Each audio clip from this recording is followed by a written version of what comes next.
Welcome to the deep dive. Today, we're diving into something I know so many of you wrestle with: weight loss. Yeah.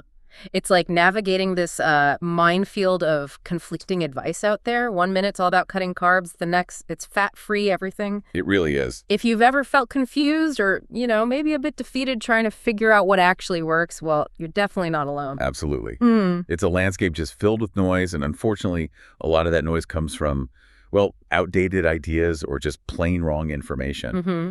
Our goal today is really to cut through that confusion. Exactly. We've sifted through the expert articles, looked at the research to really get to the bottom of some of these persistent weight loss myths. Yeah. Our mission, really, is to arm you with clear, science-backed insights into what truly leads to effective and, I think most importantly, sustainable weight management. Okay. Sounds good. Where do we start? Okay, let's tackle the first big one. This idea that calories in, calories out is the only rule that matters. Right. The simple equation. That weight loss just comes down to creating a calorie deficit. Yeah. And, while managing your energy balance is certainly part of the picture, it completely overlooks the intricate biology at play beneath the surface. It's just not that simple. It's like saying, 100 calories of broccoli is the same as 100 calories of, pure sugar. Exactly. Your body definitely reacts differently, and our sources really emphasize this, particularly the powerful influence of our hormones. That's the key. Yeah. It's truly fascinating how different foods spark these different hormonal responses. Take insulin, for example. Okay. Think of it like the fat storage hormone, essentially. Yeah. When you eat a lot of refined sugars, processed carbs, it's like flooding your system with insulin, Right. which tells your body, store this energy, store it as fat. So it's not just about the raw number of calories, it's about this hormonal domino effect. And this isn't just theory, right? The research we looked at from the Journal of the American Medical Association, it really hammered this home. Right. They found that people on lower carb diets actually burned more calories at rest compared to those on higher carb diets, even when their total calorie intake was matched. That's huge. Yeah. That really challenges the idea that all calories are created equal. It absolutely does. It shines a light on how the composition of your diet, what you're actually eating, has this profound effect on your metabolism, way beyond just the total calorie count. So the quality matters. The quality of your food, how nutrient dense it is, these are critical. These factors significantly influence your hormones, how satisfied you feel after eating your satiety, and ultimately your weight. So the big takeaway here isn't ignore calories completely. Well, not at all. But to really prioritize the quality of those calories. Think about fueling your body with whole, unprocessed foods. Foods that nourish you and help your body regulate its appetite naturally. Exactly. Well put. Okay, let's move on to myth number 2. And this one's a really damaging one. The idea that you have to practically starve yourself to lose weight quickly. Ugh, yes. This notion that drastically cutting your calories is the fast track to weight loss. It's unfortunately still quite common advice. Still out there. And while you might see a quick drop on the scale initially, maybe the long-term consequences, they almost always work against you. Our sources are crystal clear on this. Severely restricting calories can actually backfire big time. It triggers something called conservation mode, right? Exactly. Your body is smart, in a way. When it senses this drastic shortage of energy, it actually slows down your metabolic rate. To conserve fuel. Precisely. Think of your body hitting the brakes on how many calories it burns just to, survive on very little. And it gets even tougher, doesn't it? Because you're also battling intense hunger and craving. Oh, absolutely. Which makes sticking to such a restrictive plan, well, virtually impossible in the long run for most people. Precisely. And what's particularly concerning and often overlooked is that you can also start to lose muscle mass when you severely cut calories. Right, and muscle is important for metabolism. Very important. Muscle is more metabolically active than fat. It burns more calories even when you're just sitting there. So losing muscle actually further lowers your metabolic rate. Which makes it even harder to lose weight. And much easier to regain it later. It's a vicious cycle. The New England Journal of Medicine study we looked at really illustrated this. They talked about metabolic adaptation after rapid weight loss, often leading to significant rebound weight gain. It's like your body has this thermostat for calorie burning, and after rapid weight loss, that thermostat gets dialed way down, It fights back. making it easier to regain weight even on fewer calories than before. Your body really fights back against those extreme measures. That's exactly right. Yeah. Sustainable weight loss isn't about deprivation. It's about making sensible, manageable adjustments to your calorie intake Yeah. and focusing on nutrient-rich foods that support a healthy metabolism for the long term, not shocking the system. Okay, let's bust another persistent one. The belief that spending hours and hours doing cardio is the absolute best way to melt away fat. Yeah. I know so many people who just log endless miles on the treadmill or the elliptical thinking that's the golden ticket. And look, cardio certainly has fantastic benefits for your heart health. We're not knocking that. Definitely not. But relying solely on long, steady-state cardio for weight loss isn't the most effective approach. Your body's incredibly adaptable. Okay. Over time, it becomes more efficient at performing those same cardio workouts, meaning you end up burning fewer and fewer calories for the same amount of effort. Ah, so you hit a plateau. You kind of hit a plateau, yeah. Your Yeah. body gets used to it. That makes total sense. And I remember reading in our sources that excessive cardio can even have some unintended negative effects. Something about cortisol. That's right, cortisol, the stress hormone. While it's important, when it's chronically elevated, maybe from too much long-duration cardio without enough recovery, it can actually encourage your body to store more fat. Especially belly fat, right? Right, particularly in the abdominal area, yeah. Yeah. Which is often the opposite of what people are trying to achieve. Plus, cardio alone doesn't really do much to build lean muscle mass. And that's key.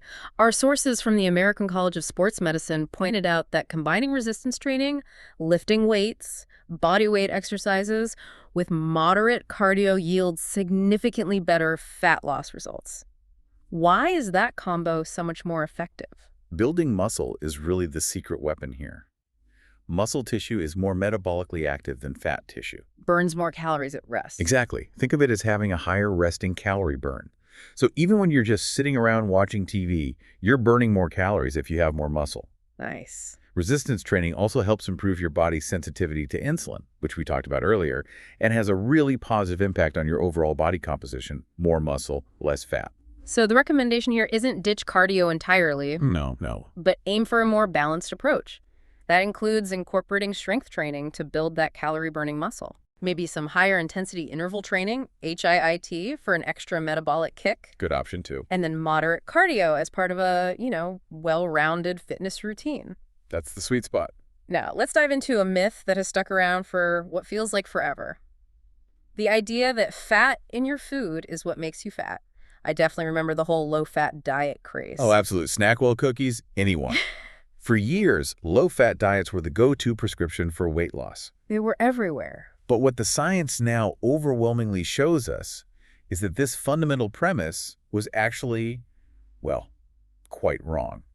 Dietary fat plays a vital role in a number of really crucial bodily functions. Like what specifically? Our sources mention things like hormone production, Yes, essential for hormones, brain health, critical for the brain, which is mostly fat. and even how we absorb certain nutrients. Exactly. Fats are the essential building blocks for many of your hormones. They're absolutely critical for healthy brain function, and they help your body absorb those fat-soluble vitamins A, D, E, and K.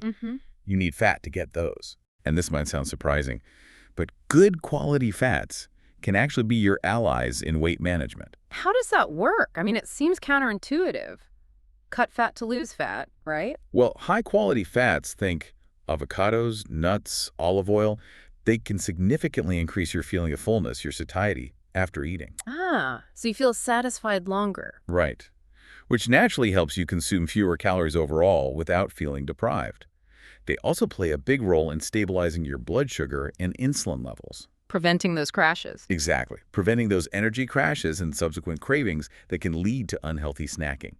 Plus, they support the proper function of hormones that regulate your metabolism. And the pre-DMID study we looked at that was published in the New England Journal of Medicine, it really illustrated this beautifully, didn't it? It was a landmark study. The Mediterranean diets, which are rich in things like olive oil and nuts, plenty of healthy fats, actually led to better weight outcomes and improved cardiovascular health compared to traditional low-fat diets. Yeah, it was pretty definitive. That's a really powerful finding that helped shift the whole paradigm. So the fat itself wasn't the enemy. It really shifted our understanding.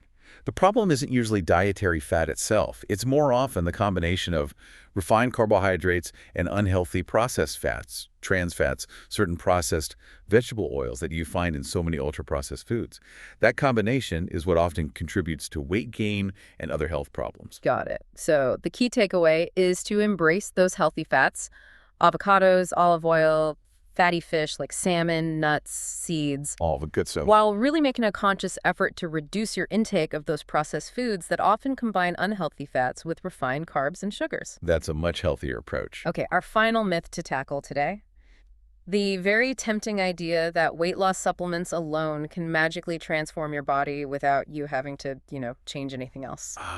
The allure of effortless weight loss in a pill or powder. It's a very powerful marketing strategy, isn't it? It really is. But unfortunately, the reality is usually quite different. While the supplement industry is massive and brimming with promises, the fundamental truth is that no supplement can truly replace the bedrock of good nutrition and consistent exercise. It just doesn't work that way. Our sources are pretty direct about this, highlighting that the vast majority of popular weight loss supplements simply lack robust scientific evidence to back up their claims. That's right. Many of these products haven't undergone rigorous independent scientific testing.